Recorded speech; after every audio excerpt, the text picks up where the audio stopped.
Hello, everybody, and welcome to today's show. I'm your host, Zach Drew. And I'm Andrew Bellers. The parallels between Germany in the early 1920s and America right now are absolutely startling. It really seems like God is working in some type of cycle, in some type of pattern. And we need to observe how it ended for Germany and what actually contributed to nearly a worldwide dictator, almost a worldwide dictator, Hitler.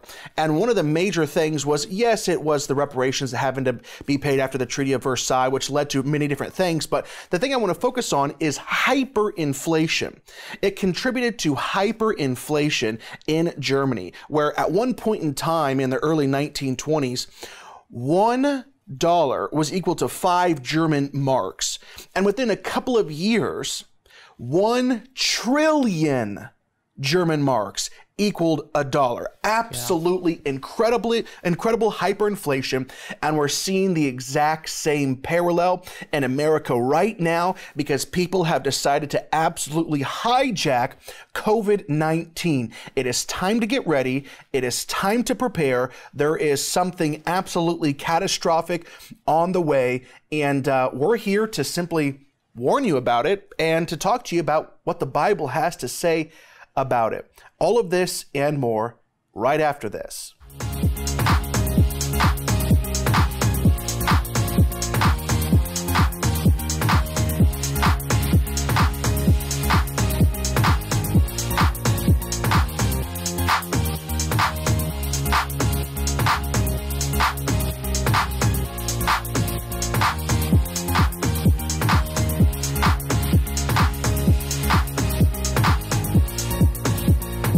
If you want to support this ministry, simply go to www.zachdrewshow.com and click that bright orange donate button.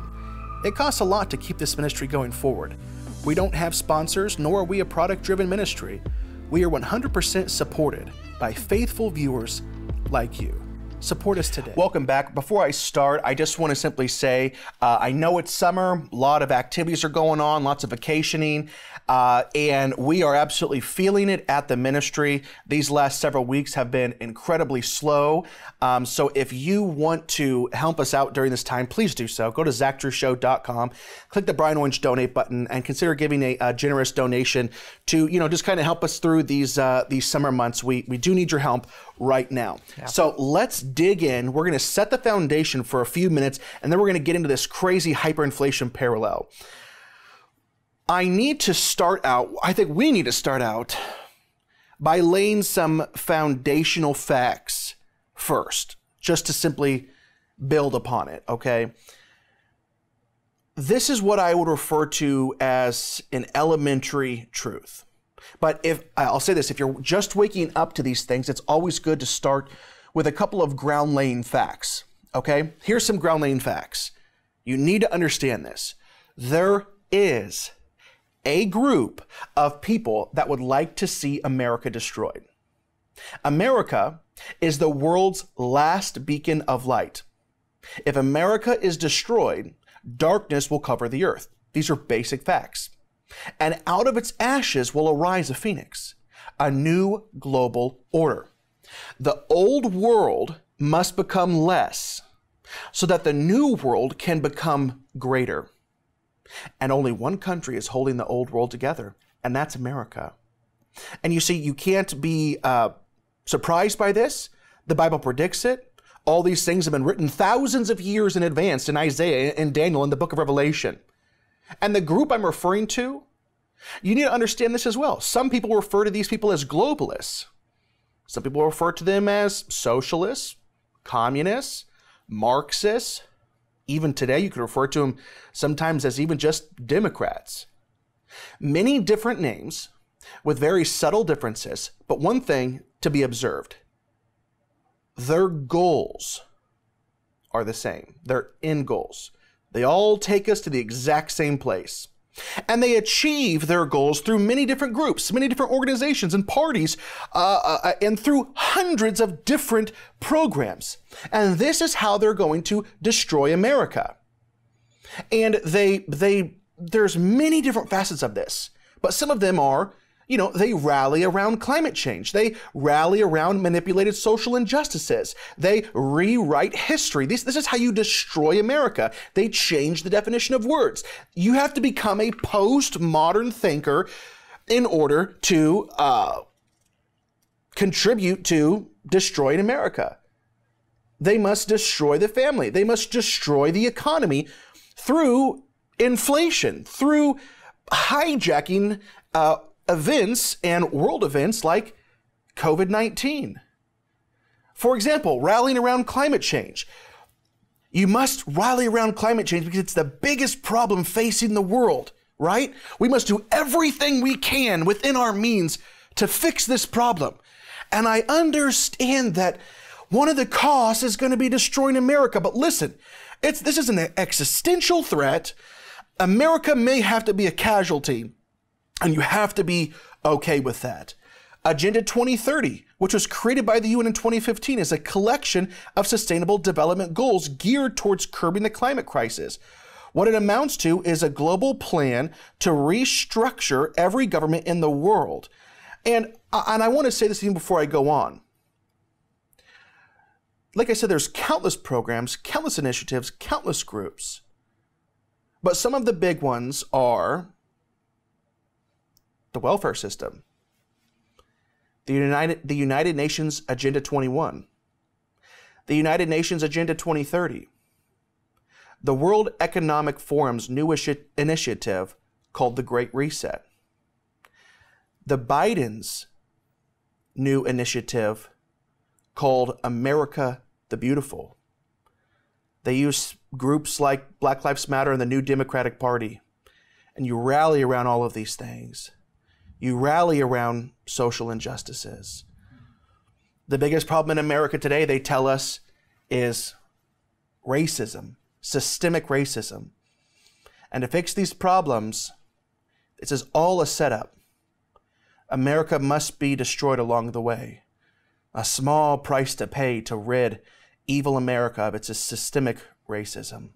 All while destroying America was truly their only goal anyway. Another way is to rewrite history. Yeah, that's right. And one of the biggest ways they're doing that right now is through the 1619 Project. Oh, gosh. We spent a lot of time on this. We don't really have to rehash it, but just basically, 1619, they're saying is the date that America was founded, when the first chattel slaves arrived in America. Not 1776, sorry, with the signing of the Declaration of Independence. A couple of other things that you'll hear.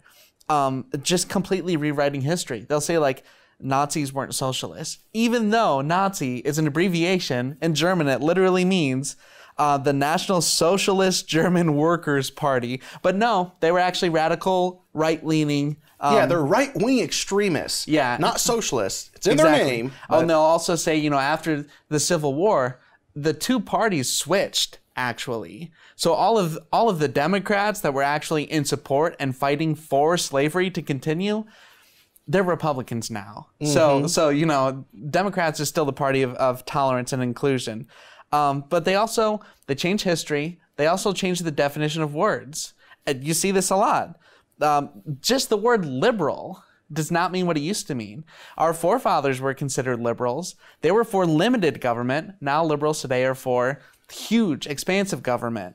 The word life. I mean, we understand a baby in the womb is a living human being. Not to leftists. Racism. Now it's not a hard issue. We talk about this. This is the ideology of CRT. This is taught race theory. Yep, this is taught with the 1619 Project also. That racism is no longer an individual issue. It's not a heart issue. You don't have to have any racial tendencies or have had to act in any racist ways in your life, but because the system, which they say is racist, because it benefits you, you're a racist. So they've completely changed the definition of racism. Marriage, they've changed the definition of biblical marriage. We know that marriage is the union between a man and a woman. They cleave together. And they've changed that. Now a marriage can be basically anything between any two consenting adults. And they're redefining what it means to be a man or a woman. Here's just a headline recently. Biden administration replaces mothers with birthing people. Because don't you know, men could be mothers too. It's just insane. That's just how they changed the definition of words. It's unbelievable. And you must become a postmodern thinker so that truth is simply subjective. Everyone can have a different truth. This is one other thing that they're using to destroy America. All of these people, all of these initiatives, all of these groups, all of these parties, they're working together for the same goal, which is to destroy America, because they all have the Antichrist spirit living within them. Yeah. I mean, that's the bottom line. That's the root of everything. You see, and I could spend about 15 to 20 minutes on this, but I'm just going to say these three things. You see, you have pre-modernism, modernism, and postmodernism. And that literally correlates from the time of Adam and Eve up until where we are today. You see, the philosophy of pre-modernism would say this, that there is truth, and it comes from God. It has a supernatural source. Mm-hmm. And from the time of Adam, thousands and thousands and thousands of years, all the way up until the 1700s, at the birth of the Enlightenment, the world were pre-modernist thinkers. They all believed that there was truth, it was objective, and it came from God. Now, the difference is, in that time, you know, the Israelites believed truth came from Yahweh, and the Egyptians believed it came from an assortment of gods. But whatever tribe, nation, tongue, there was a common denominator, and they believed that truth came from God or the gods. Yeah. Okay? Then, in the Enlightenment, it came to be a time of modernism, which is a philosophy that says, once again, there is truth, but we find it by human reason. It's not revelation from God and not scripture. There is truth, but it must be deducted from science and human reasoning. It essentially worships the human mind. And very recently, one could even argue that this has really come full force, and it probably predates it a little bit more than this, but it's really come full force in the past 10 years. And it predates it, but full force 10 years. And that is the postmodernism way of thinking. There may be truth, but we cannot know it. Truth is whatever you want it to be. It's intuitive, it's experiential, it's not universal, and it's not knowable. That's why 2 + 2 can equal 37 today. Yeah. That's why a man doesn't have a and a woman doesn't have her and they can be irreversible. No one knows what a man and a woman actually is. No, that's there right. Could be a God, but who really knows? There could be only one way to heaven, but who really knows? There could maybe not even be a heaven. Maybe there is, maybe there's not. You know, and this type of thinking has infiltrated the church. Yeah. And that's why ministers cannot preach the gospel with clarity. That Jesus is the only way to heaven, that he physically died upon the cross, that he was literally God's one and only Son, that he is the only source of our redemption. He's the only source that can forgive us of our sins and make us clean before a holy God. But if everything is subjective, you can't preach with clarity. And that is where we're seeing this woke liberal church come to power in America as well. And they're using it to destroy America, to usher in globalism. That's right. You know, another thing, you know, we must destroy the first and most important thing of government that God created, which is the family. And I know that they use things like the welfare programs like AFDC. They've used the feminist movement. That's right. They've used the Supreme Court decision of how do you say it? Obergefell, yeah, versus Hodges in 2015. Which legalized homosexual marriage and attack on the biblical definition of marriage. That's right. You see, and now we're going to get into, that was all laying the foundation. They're also going to destroy America through hyperinflation. Through taking America, which they've already done, off the gold standard, and hijacking events like COVID-19. You see, we need to see the parallels to what is happening today and compare it to the past. When you hear what I am going to read to you, you will know that it is time to prepare now. I was actually listening to, I listened to several people, but I was listening to Glenn Beck recently, and he had this article on his website, on his program, And I went and just went through it all, and it's fascinating. And it's scary, but it's fascinating. Let's begin looking at the parallels. You see, before World War I, Germany was a prosperous country with a gold-backed currency, expanding industry and world leadership in optics, chemicals, and machinery. The German mark, the British shilling, the French franc, and the Italian lira all had about equal value, and all were exchanged 4 or 5 to the dollar. That was in 1914. In 1923, at the most fevered moment of the German hyperinflation, the exchange rate between the dollar and the mark was 1 trillion marks to $1. And a wheelbarrow full of money could not even buy a newspaper. Most Germans were taken by surprise by the financial tornado. And many Americans, unfortunately, even though the signs are smacking them in the face, are going to be surprised by the financial tornado ahead. We're already seeing the inflation take place. And we have ridiculous people like Janet Yellen saying that inflation is a good thing. Let's continue. But the bourgeoisie habits were very strong. You see, ordinary people worked at their jobs, sent their children to school, and worried about their grades, maneuvered for promotions and rejoiced when they got them, and generally expected things to get better. But the prices that had doubled from 1914 to 1919 doubled again during just 5 months in 1922. Milk went from 7 marks per liter to 16. Beer from 5.6 to 18. There were complaints about the high cost of living. Professors and civil servants complained of getting squeezed. Factory workers pressed for wage increases. And an underground economy developed, aided by a desire to beat the tax collector. On June 24th, 1922, right-wing fanatics assassinated Walter Rathenau, the moderate, able foreign minister. People loved this guy. They literally had a hope that he could restore Germany after World War I had just taken place. And their dreams were shattered upon his assassination. Rathenau was a charismatic figure, and the idea that a popular, wealthy, and glamorous government minister could be shot in a law-abiding society shattered the faith of the Germans, who wanted to believe that things were going to be all right. They saw kind of things on the horizon. They saw the inflation taking place, but they just had to have the belief that things were going to be all right.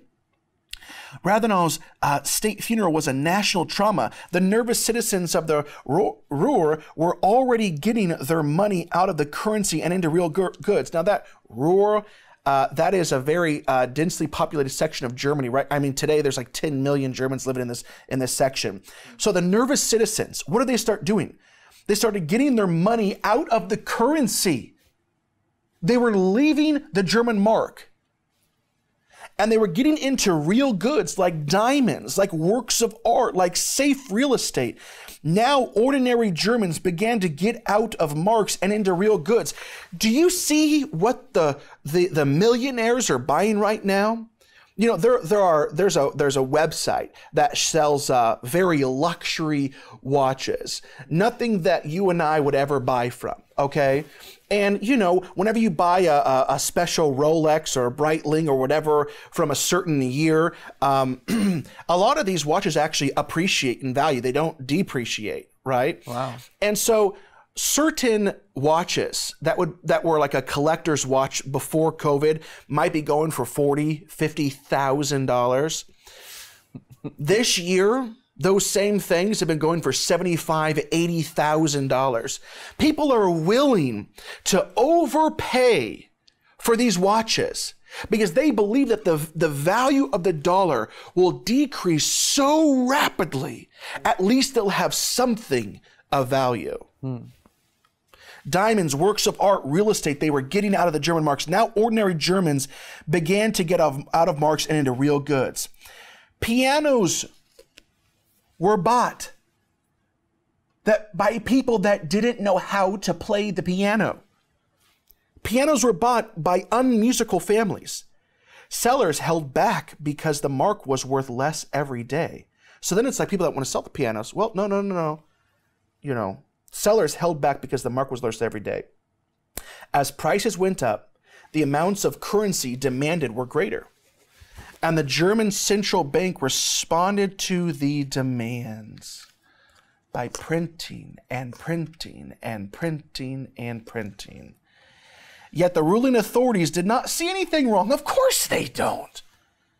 A leading financial newspaper said that the amounts of money in circulation were not excessively high. Dr. Rudolf Havenstein, the president of the Reichsbank, equivalent to the Federal Reserve, told an economics professor that he needed a new suit but wasn't going to buy one until prices came down. They just kept printing money. And it wasn't a problem for the people in the government because they would just receive bigger checks. Yeah. So the printing presses ran. And once they began to run, they were hard to stop. The price increases began to be dizzying. Listen to this. Menus in cafes could not be revised quickly enough. A student from a local university ordered a cup of coffee at a cafe. This is a real story. The kid ordered a cup of coffee. The price on the menu was 5,000 marks for a cup of coffee. He had 2 cups. When the bill came, it was for 14,000 marks. If you want to save money, he was told, you want 2 cups of coffee, you should order them both at the same time. Oh my gosh. By the time he had ordered the coffee and the time it paid for, it already increased 2,000 marks per cup of coffee. People, school teachers that were getting paid in the morning, there would be people standing outside the school, and the teachers would receive their money and run as fast as they could to deliver it to somebody. They would run to the bank, get the cash, and go and buy goods instantly, buy things. Because if they waited till the end of the day, that paycheck could have been worth 50% of what it was at the beginning.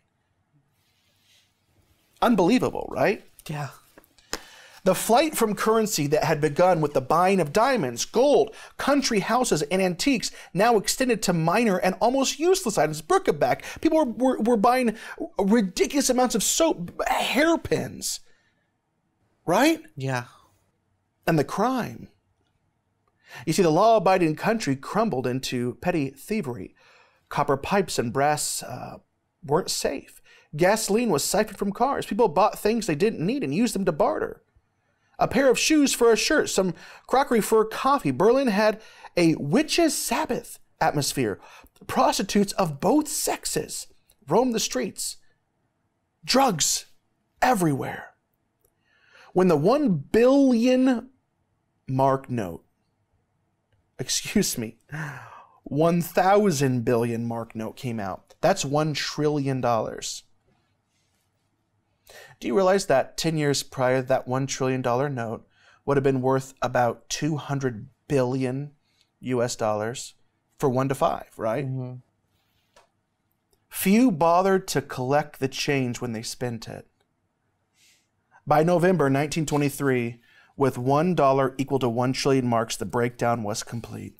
The currency had lost meaning. Let's skip ahead in the article a little bit. But although the country functioned again, the savings were never restored, nor were the values of hard work and decency that had accompanied the savings. There was a different temper in the country, a temper that Hitler would later exploit with a diabolical talent.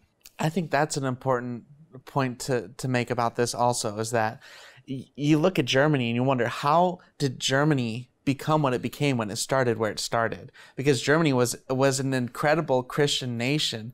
I mean, they set the bar for theologians. I mean, they were just... The greatest theologians of the world came out of Germany. That's right. And there was a process of liberalizing the church that did happen before this.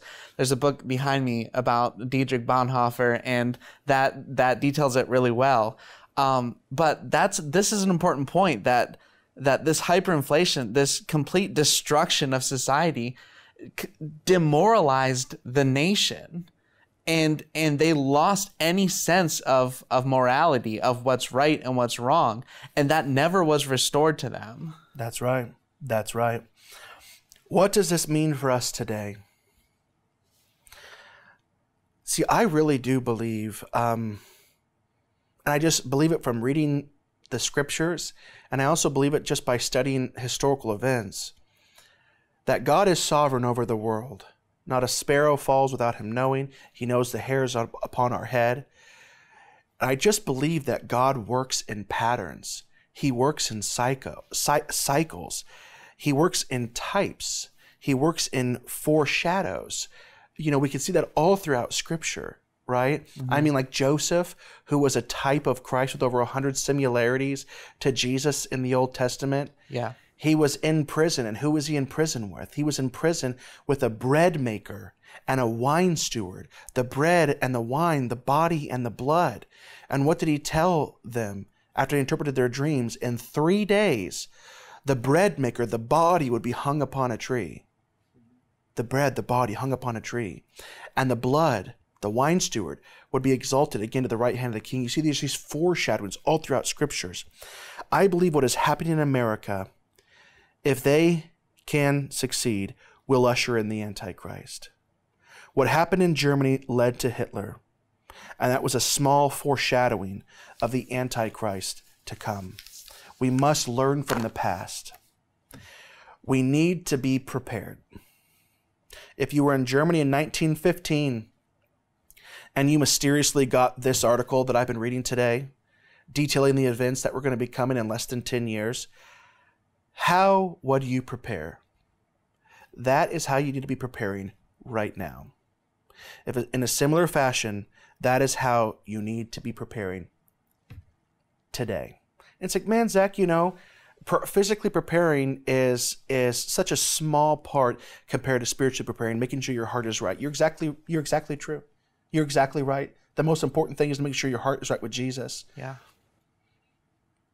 But I have 2 kids, a 3-year-old and a 1-year-old. You better darn well believe that I'm going to prepare for them. I'm going to do all that I can to make sure that they are taken care of. Even if the worst of the worst happens and we are ushered into the Lord's presence in the next short years to come, I will know that I did everything I did to protect them, to provide for them. This is where we are today, and you need to be prepared. We'll see you next week. Thanks for watching today's show. If you want to support this ministry, simply go to www.zachdrewshow.com and click that bright orange donate button. It costs a lot to keep this ministry going forward. We don't have sponsors, nor are we a product-driven ministry. We are 100% supported by faithful viewers like you. Support us today. We'll see you next week.